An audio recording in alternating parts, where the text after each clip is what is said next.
সুপ্রিয় দর্শক মণ্ডলী, আসসালামু আলাইকুম। দেশে এবং দেশের বাহিরে যে যেখান থেকে শুনছেন, আশা করি ভালো আছেন, সুস্থ আছেন, নিরাপদে আছেন। আমি অ্যাডভোকেট মোহাম্মদ বেলায়েত হোসেন। আমার আইন বিষয়ক চ্যানেল লিগ্যাল নলেজে আপনাদের সবাইকে জানাই সুস্বাগতম।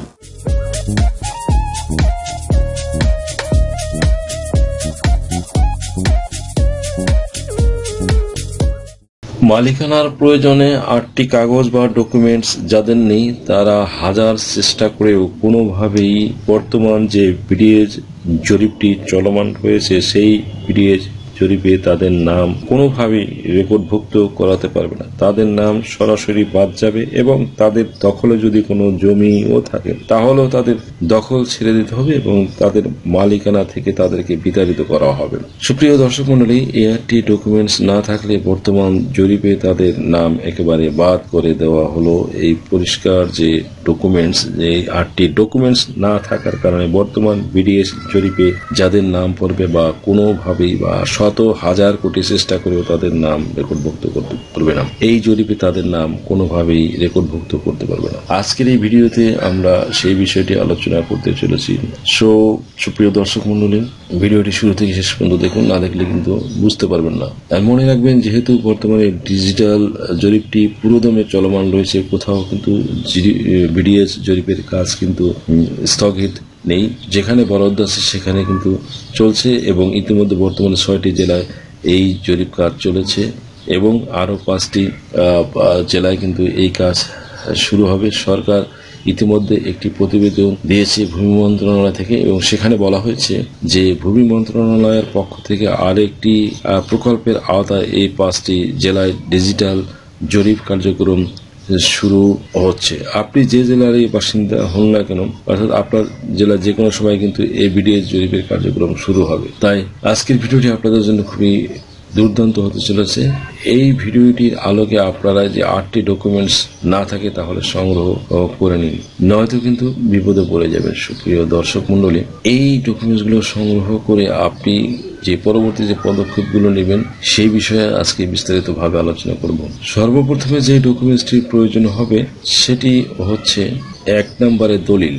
যদি কোনো ব্যক্তি ক্রয় সূত্রে জমির মালিকানা অর্জন করে থাকে তাহলে তাকে অবশ্যই সেই ব্যক্তিকে অন্য আরেকজন ব্যক্তির কাছ থেকে ক্রয় সূত্রে জমির মালিকানা লাভ করার যে প্রমাণ বা ডকুমেন্টস থাকবে বা এভিডেন্স, সেই হিসেবে তাকে একটি দলিল কিন্তু অবশ্যই দেখাতে হবে।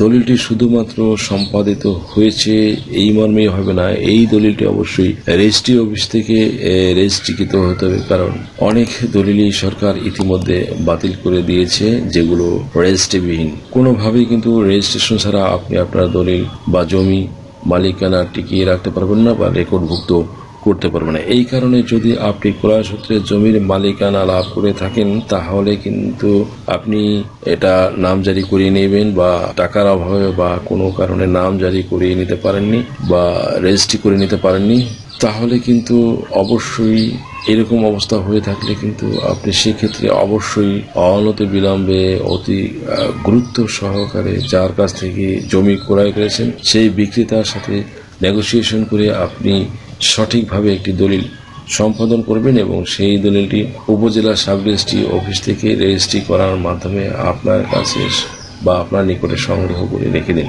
দ্বিতীয় পর্যায়ে আপনার যে ডকুমেন্টসটির প্রয়োজন হবে সেটি হচ্ছে, আপনি যদি ক্রয় সূত্রে জমির মালিকানা লাভ করে থাকেন সেক্ষেত্রে আপনার যদি কোনো একটি দলিল সম্পাদন বা রেজিস্ট্রি করা থাকে তাহলে সেই দলিলটি অবশ্যই নামজারি বা মিউটেশন করে নিতে হবে। যদি নামজারি করা না থাকে তাহলে অবশ্যই সেই দলিল দেখানোর মাধ্যমে আপনি আপনার উপজেলা ভূমি সহকারী কর্মকর্তা আছে বা এসিল্যান্ড অফিসে যোগাযোগ করে অনলাইনে আবেদন করার মাধ্যমে আপনি আপনার নামজারি কার্যক্রমটি সম্পন্ন করে নেবেন। যাই হোক, যেহেতু এখনো আপনার এলাকায় যদি কোনো কারণে জরিপ কার্যক্রম না হয়ে থাকে তাহলে আপনি অনতি বিলম্বে আপনি আপনার দলিলটি শো করার মাধ্যমে নামজারি কাজটি সম্পন্ন করে রাখবেন। কারণ নামজারি ছাড়া কিন্তু শুধুমাত্র দলিল দেখানোর মাধ্যমে আপনার নামে জমি রেকর্ডভুক্ত হয়েছে এই ব্যাপারে কিন্তু রেকর্ডভুক্ত হওয়ার জন্য আপনাকে অনেক ভোগান্তিতে পড়তে হবে। এই জন্য সরকার থেকে একটি নির্দিষ্ট প্রদান করা হয়েছে যে শুধু দলিল থাকলেই হবে না, দলিলের পাশাপাশি নামজারি কাগজপত্র কিন্তু থাকতে হবে। তৃতীয় পর্যায়ে যে কাগজটি বা ডকুমেন্টসটি আপনার প্রয়োজন হবে সেটি হচ্ছে, আপনার যদি ক্রয় সূত্রে বা মালিকানা থাকে, আপনার দলিল থাকে, নামজারি কাগজও থাকে, তাহলে ওই নামজারি কাগজ আপনার নিকটস্থ যে ভূমি অফিস রয়েছে, আপনি যে ইউনিয়নের বাসিন্দা সেই ইউনিয়নের ভূমি অফিসে, বা আপনি যদি পৌরসভার বাসিন্দা হয়ে থাকেন তাহলে পৌর অফিসে যে ভূমি অফিস রয়েছে পৌর এলাকায়, তাহলে ওই অফিসে গিয়ে আপনি ভূমি কর্মকর্তা আছে তাদের সাথে যোগাযোগ করে, বা তহসিলদার আছে, মহোদয় আছে, তাদের সাথে যোগাযোগ করে আপনার কাগজপত্র প্রদান করে একটি হোল্ডিং খুলে দেওয়ার মাধ্যমে আপনি আপনার জমির খাজনা যথাযথভাবে প্রদান করবেন। এবং এই খাজনা প্রদান করার পর খাজনা যে প্রদান করেছেন এই একটি মেমো বা রসিদ প্রদান করবেন, সেটি আপনারা সংগ্রহ করবেন, যেটাকে দাখিলা বলা হয়। এই দাখিলাটি সংগ্রহ করে রাখবেন। তাহলে ক্রয় সূত্রে যদি আপনি আপনার জমি মালিকানা লাভ করে থাকেন, তাহলে আপনাকে অবশ্যই এই 3টি ডকুমেন্টস অনতিবিলম্বে আপনার নিকট বা আপনার কাছে সংগ্রহ রাখতে হবে। চতুর্থ পর্যায়ে আপনাকে আরো একটি ডকুমেন্টস সংগ্রহ করে রাখতে হবে।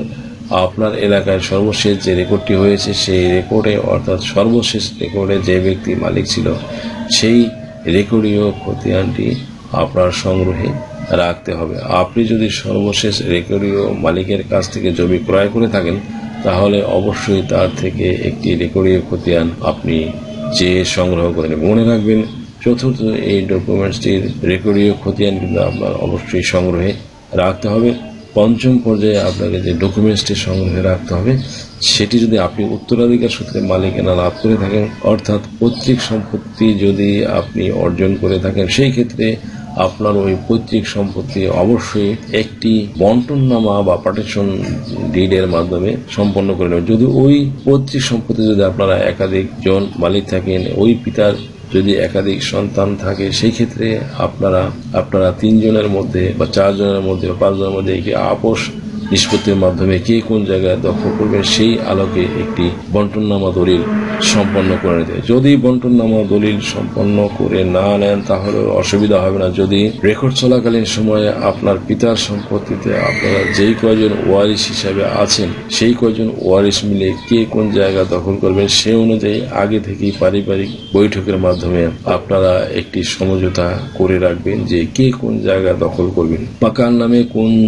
সাইটে বা কে কতটুকু জমি রেকর্ডভুক্ত করবেন। এই বিষয়টি আপনারা আগে থেকেই ঘরোয়াভাবে সুরাহা করে নেবেন। তাছাড়া চলতি রেকর্ডকালীন সময়ে যদি আপনারা এই বিষয়টা নিয়ে কোনো ধরনের ঝামেলা করেন বা কোনো ধরনের গোলযোগ করেন, সেক্ষেত্রে কিন্তু রেকর্ড কর্মকর্তা হিসেবে যারা উপস্থিত থাকবেন বা সার্ভেয়াররা, তারা কিন্তু আপনাদের ওই নামে জমি রেকর্ডভুক্ত না করে দিয়ে চলে যাবে। এই ক্ষেত্রে আপনারা কিন্তু বিপদে পড়বেন এবং সমস্যায় পড়ে যাবেন। যার কারণে পৈতৃক সূত্রে যদি কোনো সম্পত্তি পেয়ে থাকেন সেই ক্ষেত্রে অবশ্যই পৈতৃক সম্পত্তি আপনারা প্রয়োজনীয় ওয়ারিশ হিসাবে কে কতটুকু পাচ্ছেন সেই আলোকে একটি ওয়ারিশ সনদ আপনারা সংগ্রহ করে রাখবেন। যদি ইউনিয়নের বাসিন্দা হয়ে থাকেন তাহলে ইউনিয়ন চেয়ারম্যানের কাছ থেকে একটি ওয়ারিশান সনদ সংগ্রহ করে নেবেন। কোনোভাবেই কিন্তু আপনি এখানে চাতুরতা বা ছলচাতুরি করে অন্য কোনো ভাইকে বা অন্য বোনকে ফাঁকি দেওয়ার উদ্দেশ্যে বা বঞ্চিত করার উদ্দেশ্যে তার নাম কিন্তু ওয়ারিশান সনদ থেকে বাদ দিবেন না।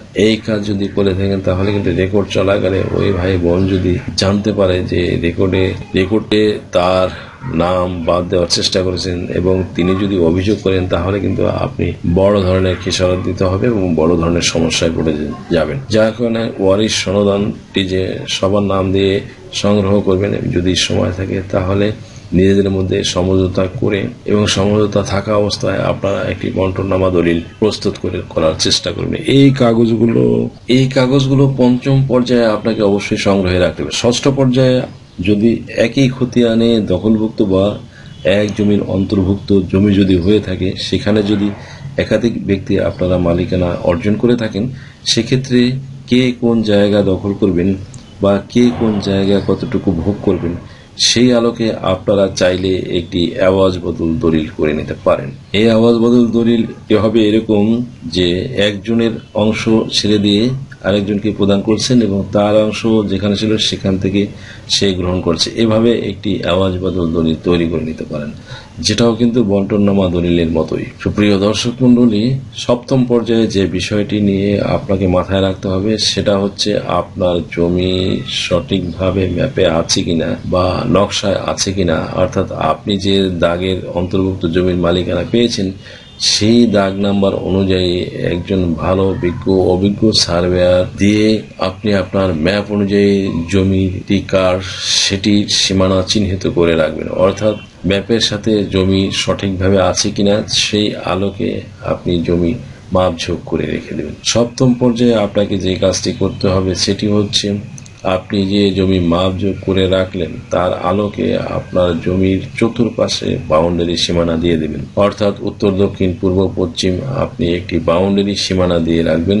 যদিও আপনি সেখানে উপস্থিত না থাকেন জরিপকালীন সময়ে, তাহলে অন্য কোনো বিশ্বস্ত ব্যক্তির মাধ্যমে আপনার জমির মালিকানার যে ডকুমেন্টসগুলো আছে বা থাকবে সেগুলো আপনি প্রেরণ করবেন এবং সেইভাবে আপনি নিজের নামে রেকর্ডভুক্ত করে নিতে পারবেন। কিন্তু মাঠ পর্যায়ে যদি আপনার জমি কম বেশি থাকে সেই ক্ষেত্রে আপনার কিন্তু কিছু সমস্যা হবে। অর্থাৎ আপনার দলিলে যদি রেকর্ড পত্রে সঠিক পত্র বা সঠিকভাবে পেয়ে যান, তারপরও যদি আপনার ম্যাপে জমি কমে যাওয়ার সম্ভাবনা থাকে, সেই কারণে আপনি অবশ্যই আপনার দলিল অনুযায়ী বা খতিয়ান অনুযায়ী যতটুকু জমি পাচ্ছেন সেই আলোকে আপনি আপনার মাঠে কতটুকু জমি আছে সেই হিসাবে মাপযোগ করে আপনার সীমানা নির্ধারণ করে।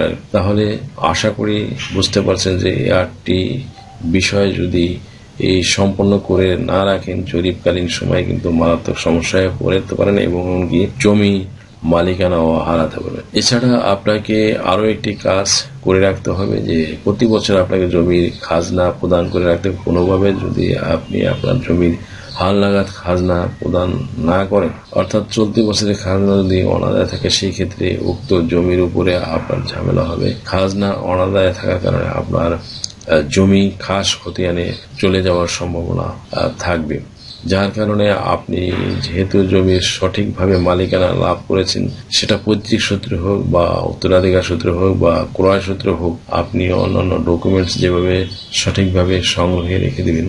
পাশাপাশি প্রতি বছর আপনি খাজনা প্রদান করে ওই মেমোর সেট বা দাখিলা সংগ্রহ করে রাখবেন যাতে কোনো রকম সমস্যায় না পড়ে এবং প্রত্যেক বছর আপনার জমির খাজনা যেন বাকি না পড়ে এই বিষয়টা অত্যন্ত সতর্কতার সাথে আপনি কিন্তু খেয়াল করবেন।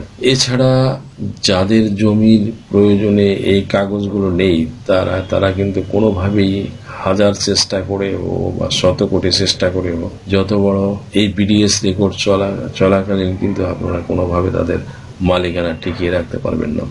সরকারের পক্ষ থেকে যে ভূমি অপরাধ প্রতিরোধ ও প্রতিকার আইনটি পাস হয়েছে, আইনে বলা হয়েছে যে যদি কোনো ব্যক্তির সঠিক কোনো প্রমাণপত্র না দিতে পারে তাহলে ওই জমি তার কাছ থেকে নিয়ে নেওয়া হবে এবং সঠিক মালিক হিসেবে যারা আছে তাদেরকে ওই মালিকানা প্রদান করা হবে। যদি এই জমির সঠিক মালিকানা না পাওয়া যায়, অর্থাৎ কোনো ব্যক্তি অবৈধভাবে বা জবরদখল করে ভোগ দখল করে আছে, তাহলে মালিকানা ছাড়া যদি দখল করে থাকে তাহলে সেই জমি সরকার তার কাছ থেকে বের করে নেবে এবং সরকারের খাস খতিয়ানে অন্তর্ভুক্ত করে নেবে। আশা করি ভিডিওটি থেকে সামান্যতম হলেও উপকৃত হয়েছেন। যদি ভিডিওটি আপনাদের সামান্যতম উপকার আসে তাহলে রিকোয়েস্ট করব চ্যানেলটি লাইক, শেয়ার, কমেন্টস এবং সাবস্ক্রাইব করে পাশে থাকা বেল আইকনটি প্রেস করে দিন যাতে পরবর্তী ভিডিওর নোটিফিকেশনটি খুব সহজেই পেয়ে যান। সো আজকের মতো এখানেই শেষ করছি। দেখা হবে অন্য কোনো দিন অন্য কোনো ভিডিওতে অন্য কোনো আইনি কন্টেন্ট নিয়ে। সেই পর্যন্ত সকলে ভালো থাকুন, সুস্থ থাকুন, নিরাপদে থাকুন। আবারও সবাইকে ধন্যবাদ জানিয়ে এখানেই শেষ করছি। আল্লাহ হাফেজ।